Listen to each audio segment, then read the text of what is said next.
అపోస్తలుడైన పౌలు రోమీలకు రాసిన పత్రిక 3వ అధ్యాయము. అట్లయితే యూదునికి కలిగిన గొప్పతనమేమి, సున్నతి వలన ప్రయోజనమేమి? ప్రతి విషయమందును అధికమే మొదటిది. దేవోక్తులు యూదుల పరము చేయబడెను. కొందరు అవిశ్వాసులైననేమి, వారు అవిశ్వాసులైనందున దేవుడు నమ్మదగినవాడు కాకపోవునా? అట్లనరాదు. నీ మాటలలో నీవు నీతిమంతుడవుగా తీర్చబడినట్లును, నీవు వ్యాజ్యమాడునప్పుడు గెలుచునట్లును అని వ్రాయబడిన ప్రకారము ప్రతి మనుష్యుడును అబద్ధికుడగును గాని దేవుడు సత్యవంతుడు కాక తీరడు. మన దుర్నీతి దేవుని నీతికి ప్రసిద్ధి కలుగజేసిన ఎడల ఏమందుము? ఉగ్రతను చూపించు దేవుడు అన్యాయస్తుడగున? నేను మనుష్యరీతిగా మాట్లాడుచున్నాను, అట్లనరాదు. అట్లయిన ఎడల దేవుడు లోకమునకు ఎట్లు తీర్పు తీర్చును? దేవునికి మహిమ కలుగునట్లు నా అసత్యము వలన దేవుని సత్యము ప్రబలిన ఎడల నేనికను పాపినైనట్టు తీర్పు పొందనేలా? మేలు కలుగుటకు కీడు చేయుదమని మేము చెప్పుచున్నామని కొందరు మమ్మను దూషించి చెప్పు ప్రకారము మేమెందుకు చెప్పరాదు? అట్టి వారికి కలుగు శిక్షావిధి న్యాయమే. అలాగైనా ఏమందుము? మేము వారికంటే శ్రేష్ఠులమా, తక్కువ వారమా? ఎంత మాత్రమును కాము. యూదులేమి గ్రీసు దేశస్థులేమి అందరూ పాపమునకు లోనై ఉన్నారని ఇంతకు ముందు దోషారోపణ చేసి ఉన్నాము.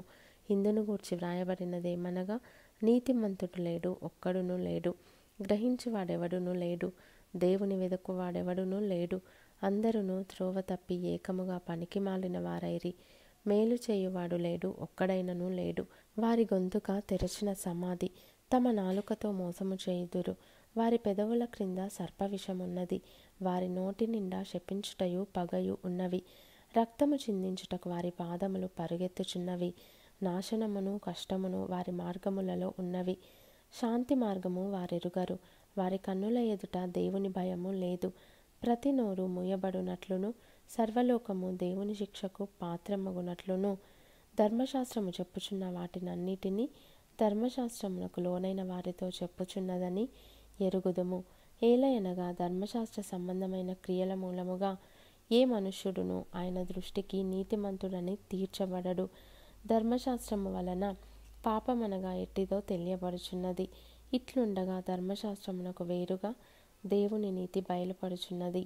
దానికి ధర్మశాస్త్రమునకు ప్రవక్తలను సాక్ష్యమిచ్చుచున్నారు. అది యేసుక్రీస్తునందలి విశ్వాసమూలమైనదై నమ్ము వారందరికీ కలుగు దేవుని నీతి అయి ఉన్నది. ఏ భేదమును లేదు. అందరూ పాపము చేసి దేవుడు అనుగ్రహించు మహిమను పొందలేకపోవచున్నారు.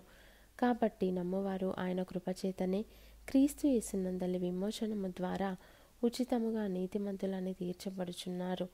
పూర్వము చేయబడిన పాపములను దేవుడు తన ఓర్మి వలన ఉపేక్షించినందున ఆయన తన నీతిని కనుపరచవలెనని క్రీస్తు యేసు రక్తమునందలి విశ్వాసము ద్వారా ఆయనను కరుణాధారముగా బయలుపరచెను. దేవుడు ఇప్పటి కాలమందు తన నీతిని కనపరచు నిమిత్తము తాను నీతిమంతుడును యేసునందు విశ్వాసము గలవానిని నీతిమంతునిగా తీర్చువాడునై ఉండుటకు ఆయన అలాగు చేసెను. కాబట్టి అతిశయ కారణం ఎక్కడ? అది కొట్టివేయబడెను. ఎట్టి న్యాయమును బట్టి అది కొట్టివేయబడెను? క్రియా న్యాయమును బట్టియా? కాదు, విశ్వాస న్యాయమును బట్టియే. కాగా ధర్మశాస్త్ర సంబంధమైన క్రియలు లేకుండా విశ్వాసము వలననే మనుష్యులు నీతిమంతులుగా తీర్చబడుచున్నారని ఎంచుచున్నాము.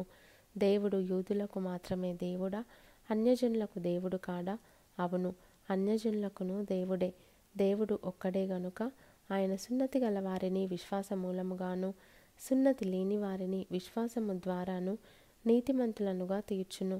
విశ్వాసము ద్వారా ధర్మశాస్త్రమును నిరర్ధకము చేయుచున్నామా? అట్లనరాదు. ధర్మశాస్త్రమును స్థిరపరచుచున్నాము.